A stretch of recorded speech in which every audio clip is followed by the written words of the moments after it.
My name is Lena, and for years, my wealthy brother used his money to make me feel small. But on our parents' 40th anniversary cruise, he took it too far.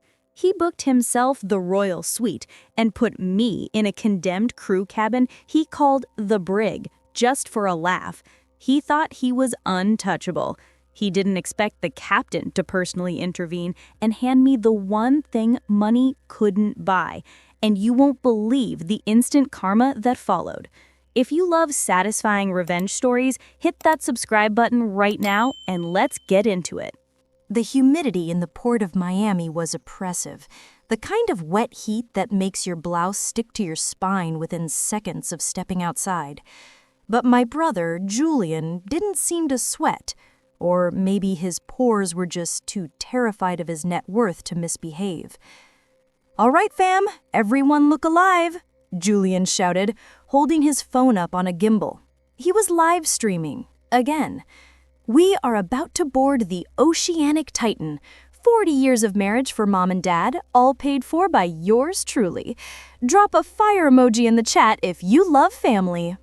My dad adjusted his glasses, looking bewildered by the camera shoved in his face, while Mom just smiled that tight, polite smile she reserved for Julian's performances. I stood a few feet back, guarding the luggage pile. I was the mule. That was the unwritten rule of our family dynamic. Julian provided the flash, I provided the labor. "Lena, get in the frame." Julian sapped and snapped his fingers. "Don't look so miserable. You're about to spend 7 days in paradise." I stepped in, tucking a stray lock of hair behind my ear, gave a half-hearted ways, and stepped back out. "Just excited, Jules. Can we check in? Mom's legs are hurting." Julian rolled his eyes at the camera. "Little sisters, right? Always the worriers. Let's go VIP." He marched us past the serpentine line of regular passengers, flashing a gold-embossed envelope to the security guard like it was a badge of office. We were ushered into the priority lounge. It smelled of expensive coffee and air conditioning. At the counter, a woman named Sarah with a perfectly practiced smile took our passports. Her fingers flew across the keyboard until she hit Julian's booking. She paused, her eyebrows knitted together. She looked from the screen to me, then back to the screen. "Is there a problem?" Julian asked, leaning his elbow on the counter, flashing his Rolex. "No, sir," Sarah said, though her voice had dropped an octave. "Just confirming the unique room configurations." She began laying out the keycards. "For the happy couple," she said, handing my parents 2 silver cards. "Balcony suite on deck 10, midship. Beautiful views." "And for me," Julian grinned, snatching the gold card before she could offer it, "the Royal Loft, right?" "Correct, sir. Deck 17, private concierge." Then she picked up the last card. It wasn't silver, it wasn't gold. It was a flat, matte gray. It looked like a piece of recycled industrial plastic.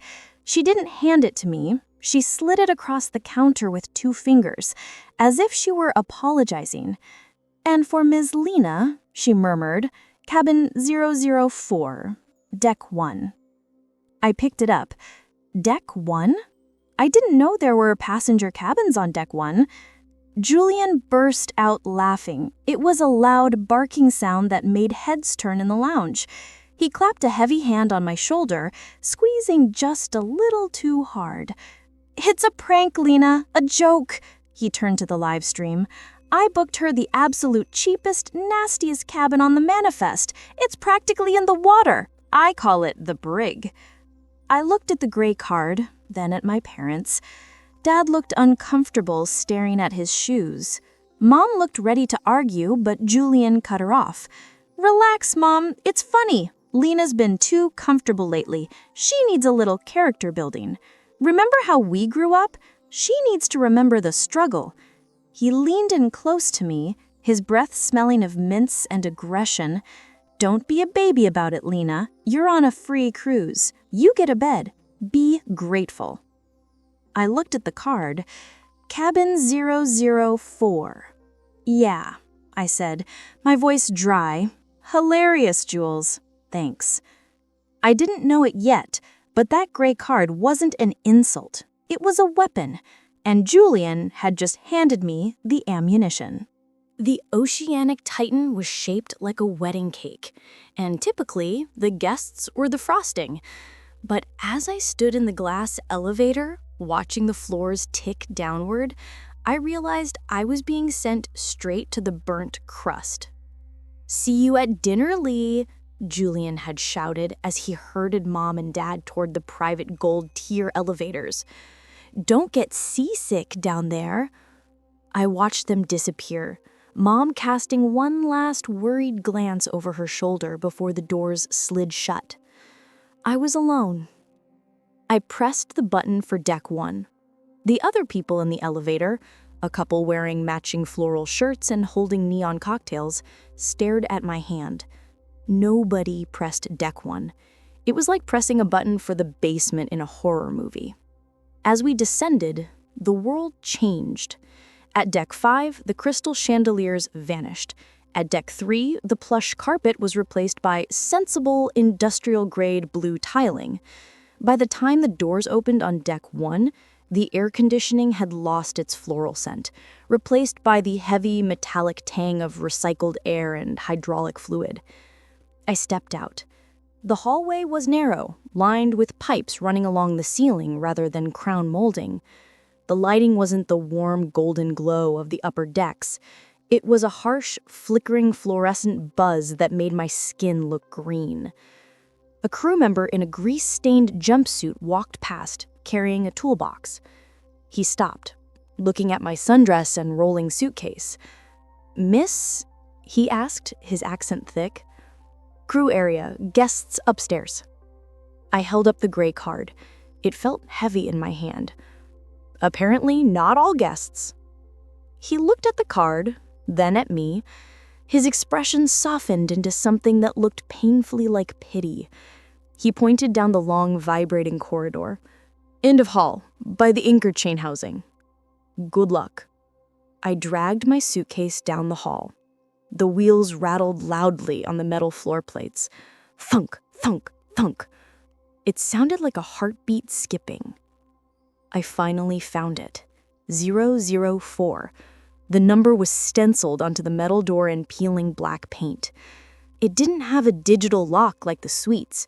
It had an old-fashioned magnetic slot that looked like it had been chewed on. I swiped to the card. Red light. I swiped again, slower. Red light. I wiped the magnetic strip on my dress and swiped a third time with force. Green light. Click. I pushed the door open and was immediately hit by a wall of sound. Thrum, thrum, thrum. The room was directly above the engine thrusters. The floor wasn't just vibrating, it was convulsing. I stepped inside and my teeth actually rattled in my skull. The room was a closet. There's no other word for it. It was perhaps 6 feet wide. A single twin bed was bolted to the wall, covered in a scratchy brown blanket that looked like it belonged in a prison. There was no window, obviously, just a blank steel wall with a riveted seam running down the middle. But the centerpiece of the room was the corner. Directly beneath a rusted pipe joint in the ceiling, a yellow plastic bucket sat on the floor. Drip, drip, drip. A steady rhythm of condensation falling from the ship's guts into my suite. I sat on the edge of the bed. It was hard as a plank. I checked my phone. No signal. Of course. I was underwater. I had to hold my phone up against the door crack just to get 1 bar of 3G. A notification pinged. A text from Julian. Attached image.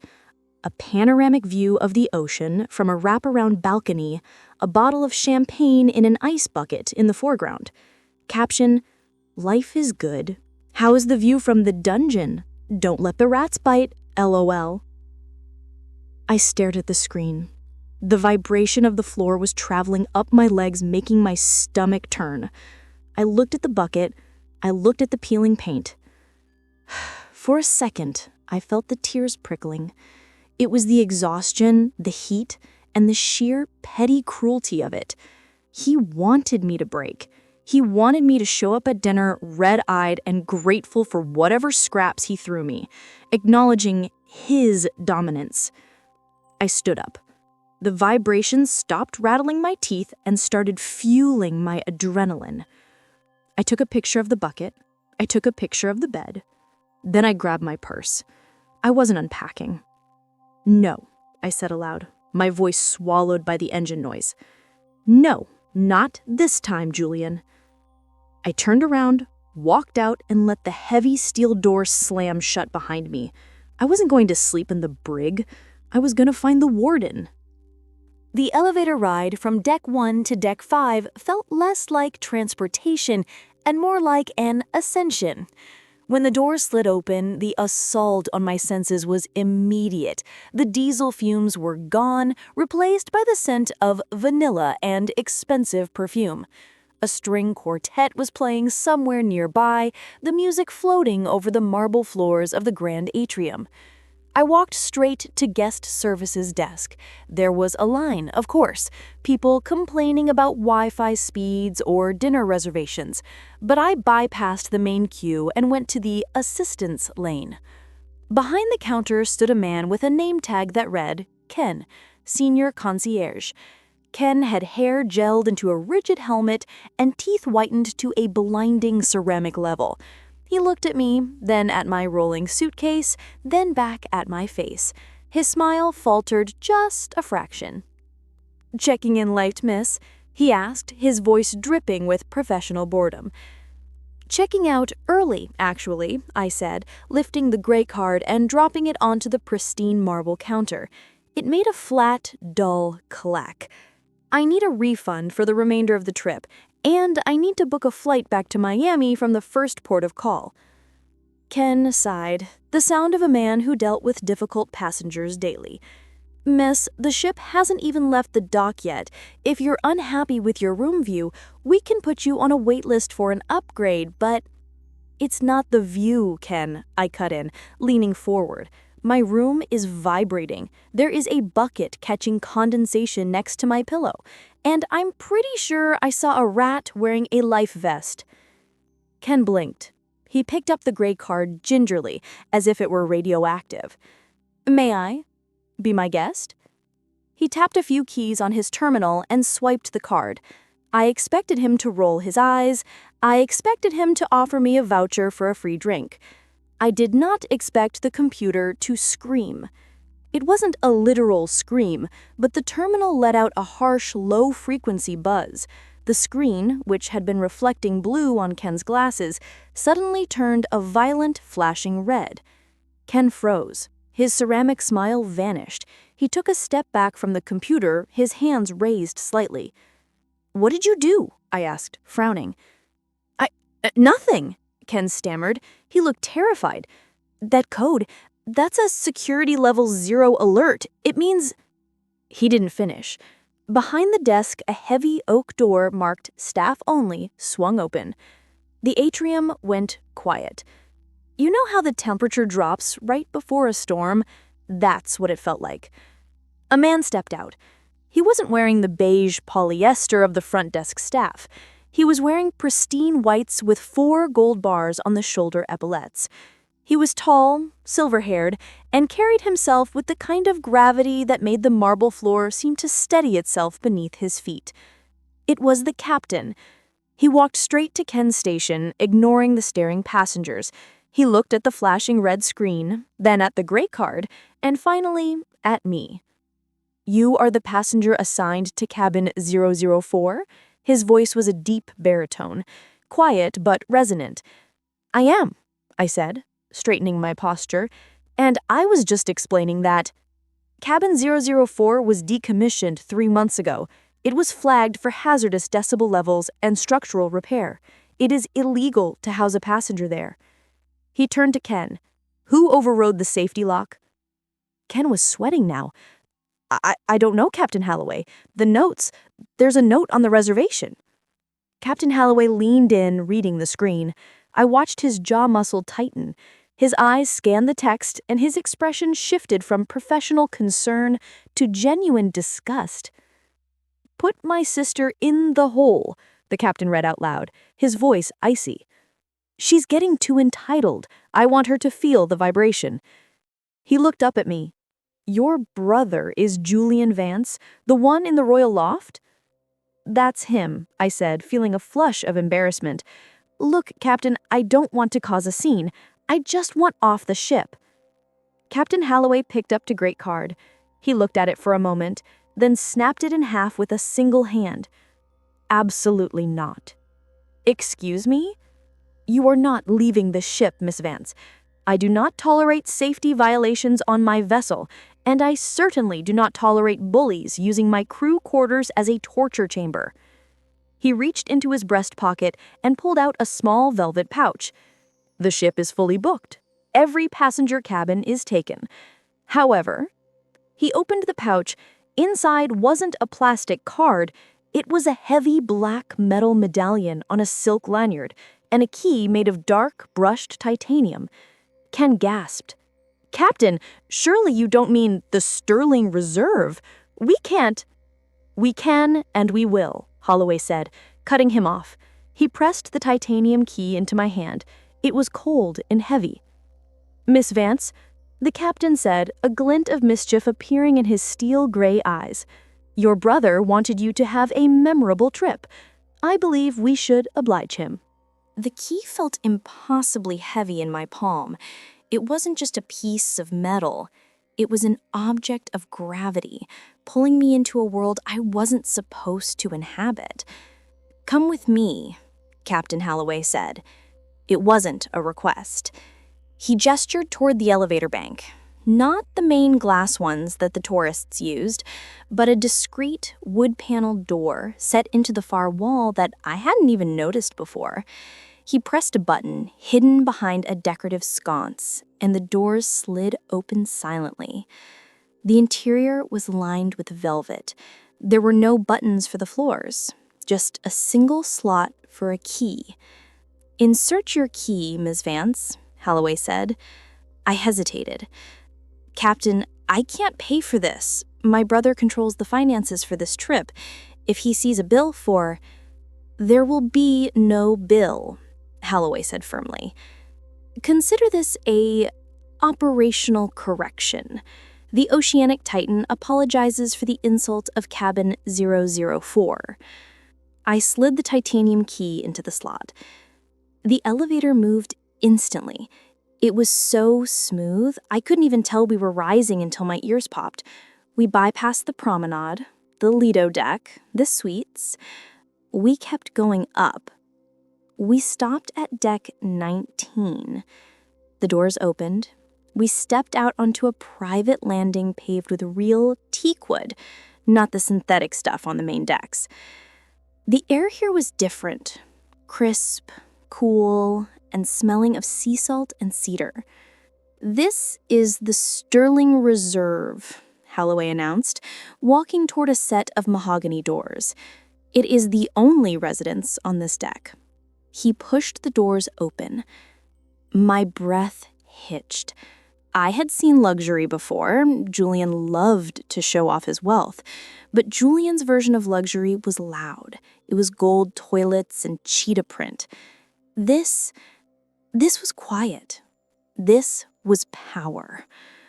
The living room was massive, with floor-to-ceiling glass walls that offered a panoramic 180-degree view of the ocean. The furniture was white leather and dark wood.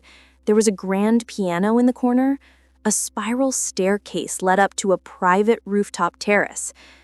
Through there, he pointed to the left, is the master bedroom, complete with a hydrotherapy pool. To the right, a private dining room. He walked over to a console table and picked up a bottle of champagne that was resting in a silver bucket of ice. He checked the label. Dom Perignon, 2008. He nodded approvingly. "Mr. Sterling has good taste." He turned to me. I was still standing in the entryway, clutching my rolling suitcase like a shield. "Is it adequate?" he asked. "Adequate?" I laughed, a short, hysterical sound. "Captain, this apartment is bigger than my actual apartment back home. It's insane." "Good." Halloway smiled. It made him look younger, less severe. Now, regarding the black medallion. I touched the heavy metal disc hanging around my neck. That medallion signifies that you are the owner's personal guest. It overrides all systems. If you walk into a restaurant that is fully booked, a table will be made available. If you wish to visit the bridge, simply scan it at the door. If you order a drink, it is complimentary. You are, for all intents and purposes, the highest-ranking civilian on this vessel.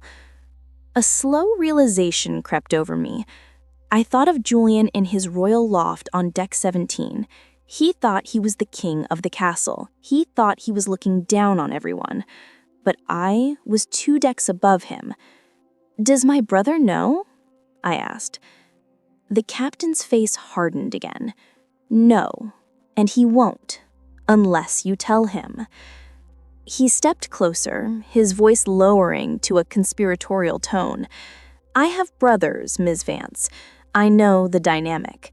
If I go down there and reprimand him now, he will play the victim. He will say it was just a joke and that we have no sense of humor." I nodded slowly. That was exactly what Julian would do.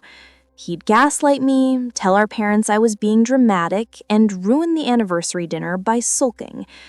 "But," Halloway continued, "if we let him believe his prank succeeded, if we let him dig his hole a little deeper." I looked at the panoramic view.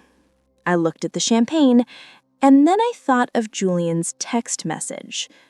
"Don't let the rats bite." A smile curled on my lips. It wasn't a nice smile. It was sharp.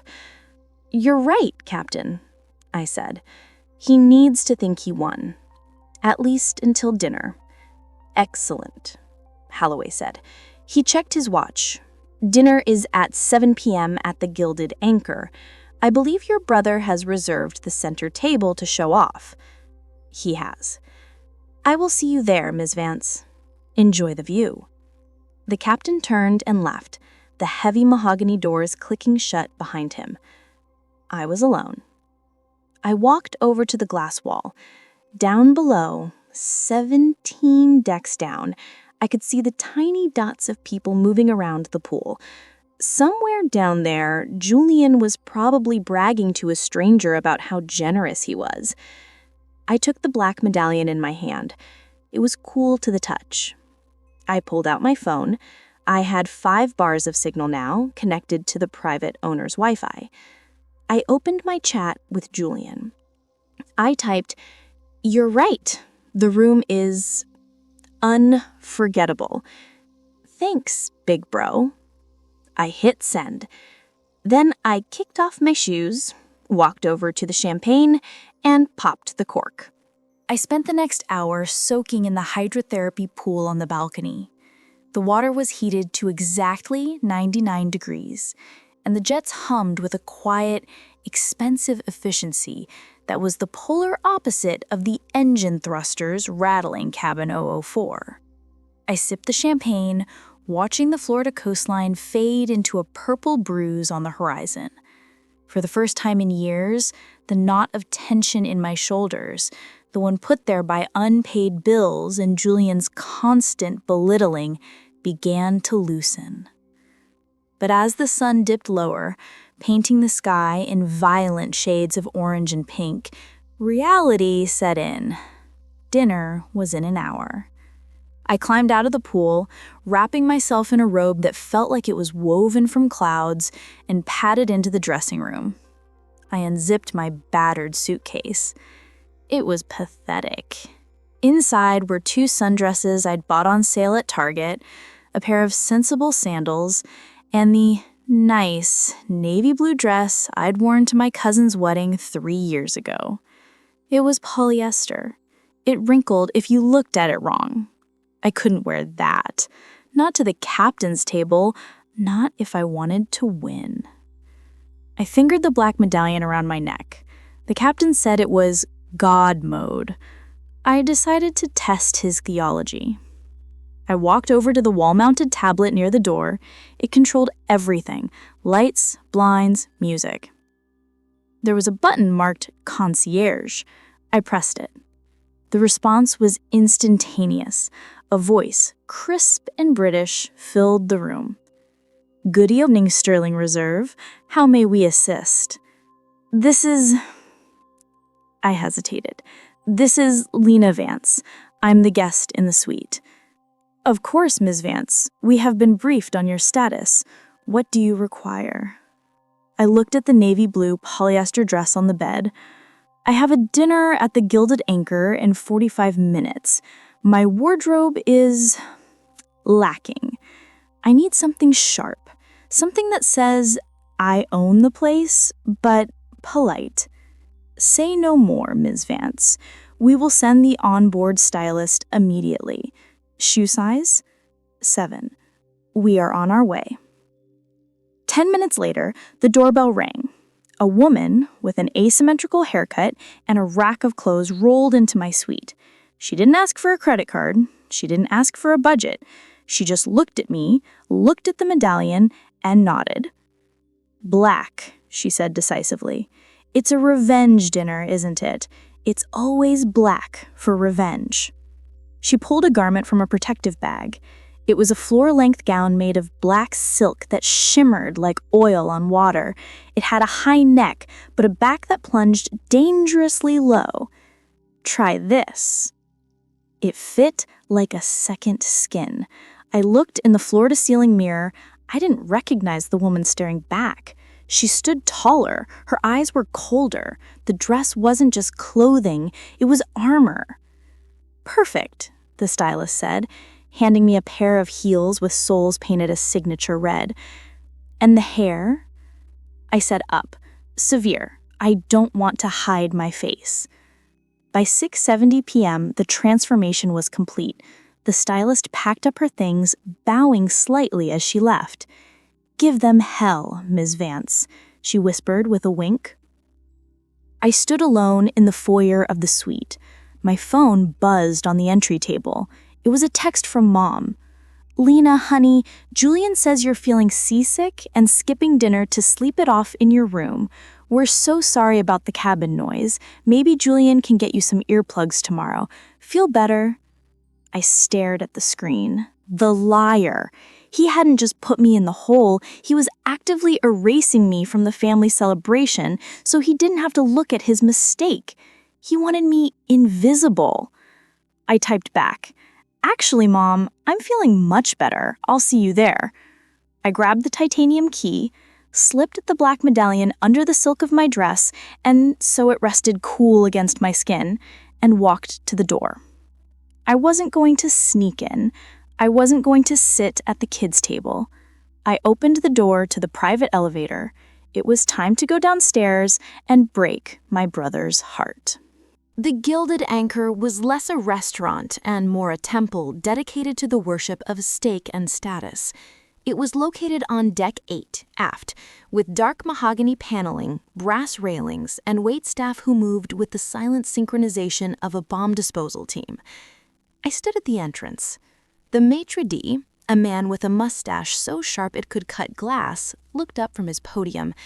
He scanned my dress, his eyes lingering for a fraction of a second on the red soles of my shoes before meeting my gaze. "Reservation?" he asked, his pen hovering. "Vance," I said. "Table 1. He flipped through his leather-bound ledger. His finger traced the lines until it stopped at Vance. Julian. He frowned slightly, then his eyes flicked to a digital screen embedded in the podium. A notification popped up. I saw the reflection in his glasses. It wasn't the standard blue guest info. It was a gold border with a black insignia.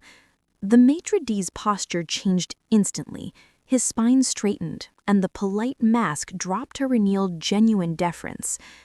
"Miss Vance," he lowered his voice to a hush, "we weren't expecting you. From the reserve. Please, allow me to escort you personally." "Thank you, Henri," I said, reading his name tag, "but I'd prefer to slip in. Don't announce me." "As you wish, madam." He gestured me forward. I walked into the dining room.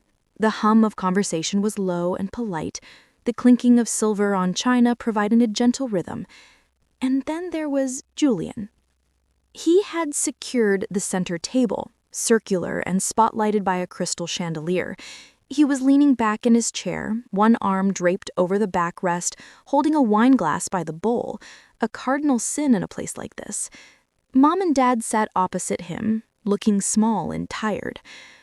So I told the broker, look, if you can't handle the volatility, get out of the crypto game. Right, Dad? You gotta have diamond hands. Dad nodded weakly, cutting a piece of bread roll. That's interesting, son. It's not interesting, Dad. It's alpha behavior, unlike some people in this family who settle for mediocrity. Laughing, swirling his wine. Speaking of mediocrity, I bet Lena is enjoying her can of tuna in the dark right now. I should send a waiter down with a flashlight. I stopped right behind his chair. Actually, I said, my voice cool and even, I prefer the calamari. He jumped, splashing a drop of red wine onto the white tablecloth. He spun around in his chair. For a second, he didn't say anything. He just stared. He looked at the silk dress. He looked at the hair. He looked at the way I was standing, not hunched over luggage, not feeding into the background, but towering over him in 4-inch heels. Lena, Mom gasped, her hands flying to her mouth. Oh, honey, you look stunning. I thought you were sick. I made a miraculous recovery, Mom, I said, stepping around Julian to the empty seat next to Dad. Julian recovered from his shock, his expression shifting from surprise to suspicion. He looked me up and down, his eyes narrowing as he calculated the cost of my outfit. Well, look at you, he sneered, though his voice lacked its usual bite. Did you rob a boutique in the gift shop? I hope you didn't charge that to my room account, Lee. The Royal Loft covers a lot, but I'm not sponsoring a fashion show. Don't worry, Julian, I said, snapping the linen napkin onto my lap. It's all taken care of. A waiter appeared instantly at my elbow. He didn't ask if I wanted tap or sparkling. He poured a glass of water from a crystal carafe and placed a small velvet stool next to me for my clutch purse. Champagne, Miss Vance? He whispered. The 2008 vintage is chilled. Julian slammed his hand on the table. Whoa, wait. I didn't order the vintage. We're drinking the house white. And she, he pointed a breadstick at me, is in the interior cabin. She doesn't get the drink package. The waiter froze. He looked at Julian with the kind of disdain usually reserved for a cockroach on a salad plate. Then he looked at me. I smiled. A small, dangerous smile. It's okay, Julian, I said softly. I'm not thirsty. Then I turned to the waiter. But my brother seems a little parched. Perhaps a glass of water? Tap is fine. The waiter bowed low. Immediately, madam. Julian turned purple. Excuse me, I am the platinum guest here. I am the one paying the bill. He looked around the restaurant, raising his voice. Does anyone work here? I want to speak to the manager. My sister is confusing the staff. Julian, please, Dad hissed, looking around nervously. People are staring. Let them stare. Julian stood up, adjusting his blazer. I paid $10,000 for this trip. I demand respect. Where is the captain? I bet he's eating in the back. I'm going to go give him a piece of my mind about the service. I took a sip of water. The ice clinked softly against the glass. Sit down, Julian.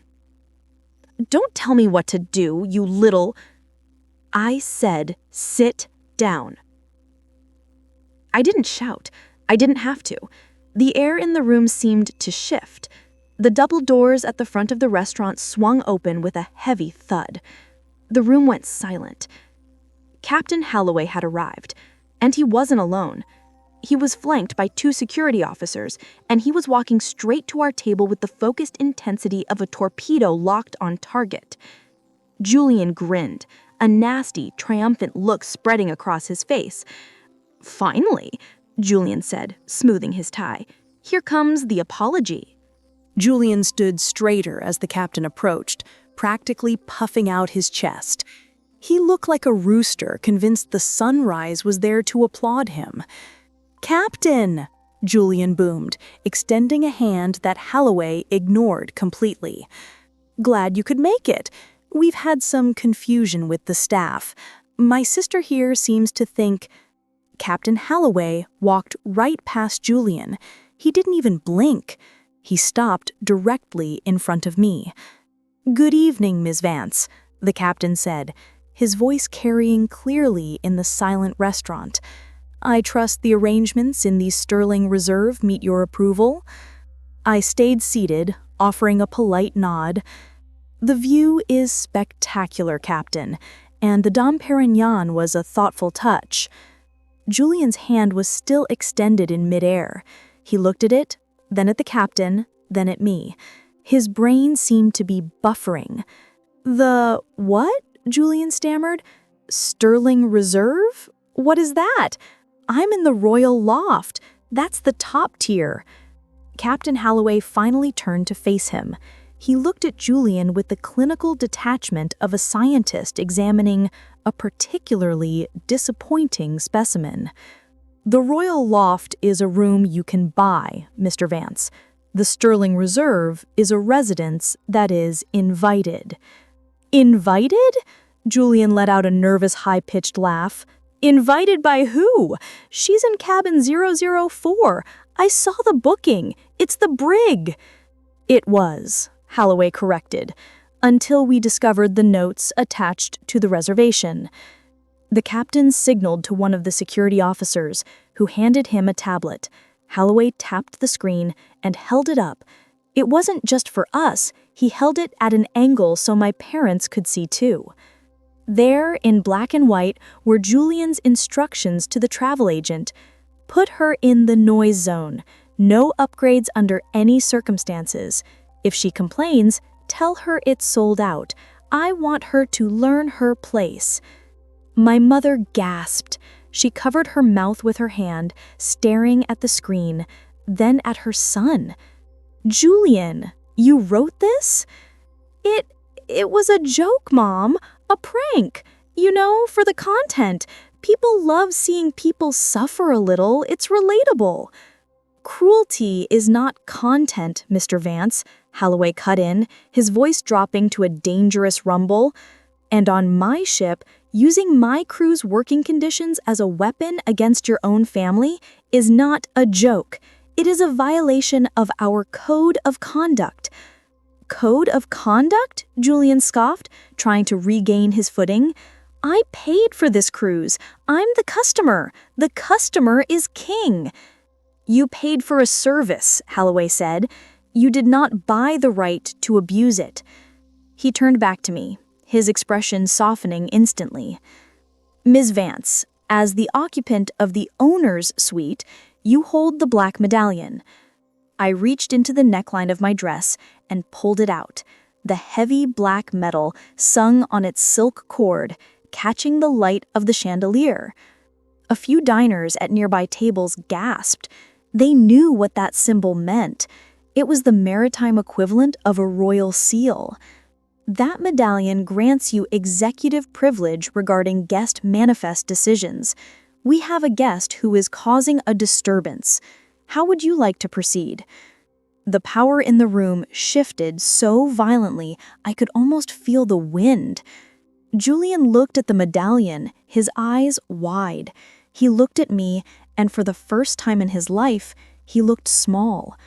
He looked afraid. "Lee," he whispered, his voice cracking. "Come on, don't be crazy. It's me, your big brother." I looked at him. I thought about the mop bucket. I thought about the engine noise. I thought about 30 years of him making me feel like the mall while he played the show pony. I looked at my parents. Dad was staring at Julian with a look of profound disappointment. Mom was crying silently. I could have kicked him off the ship. I could have had him banned. But that would have made a scene. That would have ruined Mom's anniversary. And I realized, holding that medallion, that I didn't need to destroy him. I just needed him to know he couldn't touch me anymore. "Captain," I said, my voice steady, "my parents are celebrating 40 years together. I don't want to ruin their night." Julian let out a breath, his shoulders sagging in relief. "See, she gets it. I interrupted, locking eyes with Julian. "However, I believe the Royal Loft is far too much space for one person. It seems wasteful." I turned to the captain. "My parents are currently in a standard balcony suite. I'd like to use my privilege to move them into the Royal Loft for the remainder of the voyage." Julian's jaw dropped. "What? You can't." "And as for Mr. Vance," I continued, locking eyes with Julian, "since cabin 004 is legally uninhabitable, perhaps we can find him something safe. I believe there's an interior cabin on deck 2, near the laundry chute." The captain's lip twitched. He was suppressing a smile. "Cabin 209. It is cozy and very warm, due to the dryers next door." "Perfect," I said. "He needs to build some character." "Done," Halloway said. He snapped his fingers. The security officers stepped forward. "Mr. Vance, please hand over your gold card. My officers will escort you to your new room to pack your things. Your parents will be moving into the loft immediately." "This is theft," Julian shouted as the officers firmly took his arm. "I'm suing. I'm live streaming this." "You can't," I said, picking up my glass of water. "The Wi-Fi doesn't reach deck 2.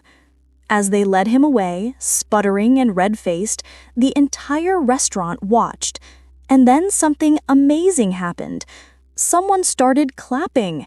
It started at a table near the window, then spread. Within seconds, half the room was applauding.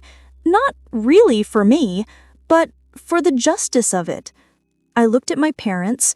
Dad reached across the table and took my hand. "I'm proud of you, Lena," he said softly. I squeezed his hand back. "Happy anniversary, Dad." I looked down at the black medallion. It was heavy, yes, but for the first time I felt light. The rest of the dinner was the strangest meal we had ever shared as a family. It was strange because, for the first time in a decade, it was peaceful. Without Julian interrupting to correct Dad's pronunciation of Pinot Noir or to make Mom pose for a photo with her fork halfway to her mouth, we actually talked. We talked about the garden back home. We talked about Dad's retirement plans. We laughed about the time the dog ate the Christmas ham. When the check came, the waiter simply waved it away. "Compliments of the house," he murmured, glancing at the black medallion still resting on the table like a paperweight. After dinner, I escorted Mom and Dad to their new quarters. The Royal Loft on deck 17 was absurd. 2 stories of glass and velvet with a player piano that was currently ghost playing Chopin. Mom wandered around touching the curtains, looking terrified she might break something. "Lena, this is too much. We can't stay here. Julian will be so angry." "Julian is currently in a room the size of a walk-in closet next to the laundry chute," I said, hugging her. "He has plenty of time to cool off." "Enjoy the room, Mom. You earned it." Dad walked me to the door. He looked older under the bright chandelier lights, but his eyes were clear. "We should have said something sooner about how he treats you. We thought because he had the money, we had to follow his rules. I'm sorry, Lee." "It's okay, Dad." And I meant it. Get some sleep, order room service for breakfast, don't check the price. I left them there and took the private elevator back up to the stratosphere, deck 19. The Sterling Reserve was dark when I entered, save for the moonlight spilling through the panoramic windows. I kicked off my red-soled heels and walked barefoot onto the terrace. The wind up here was fierce and clean. We were finally out at open sea, nothing but black water and stars in every direction. Far below, on the public decks, I could hear the faint thump of bass from the nightclub and the distant shrieks of people in the pool. But up here, silence. I pulled out my phone. I had a dozen missed messages from Julian sent in the brief window before he was marched down to the dead zone of Deck 2. "You're dead to me. I'm telling Mom to cut you out of the will. This is illegal." I didn't reply. I didn't need to. I walked to the railing of the private helipad that jutted out over the bow of the ship. It was the ultimate king of the world spot, except I wasn't shouting. I didn't need to shout to be heard anymore. I held up my phone and snapped a selfie. The lighting was perfect. The moon, the ocean, the wind catching my hair, and the faint glint of the black medallion around my neck. I opened social media. Julian's feed was usually a barrage of updates: check-in, VIP lounge, champagne. But for the last 3 hours, nothing. Radio silence. The signal down in the laundry corridor was notoriously bad. I uploaded my photo. I didn't tag the cruise line. I didn't tag the location. I just wrote the caption, "Best trip ever." I hit post. Then I went to my settings, found Julian's profile, and hit block. I set the phone down on the teak railing and walked out at the horizon. Julian had paid $10,000 to feel important. He had bought the suite, the wine, and the audience. But he had forgotten the one thing Captain Halloway had tried to teach him. You can buy the boat, but you can't buy the captain. I took a deep breath, tasting the salt in the air. Julian paid for the trip, but as I watched the moonlight dance on the waves from the highest point on the ship, I knew the truth. I was the one who was actually on vacation.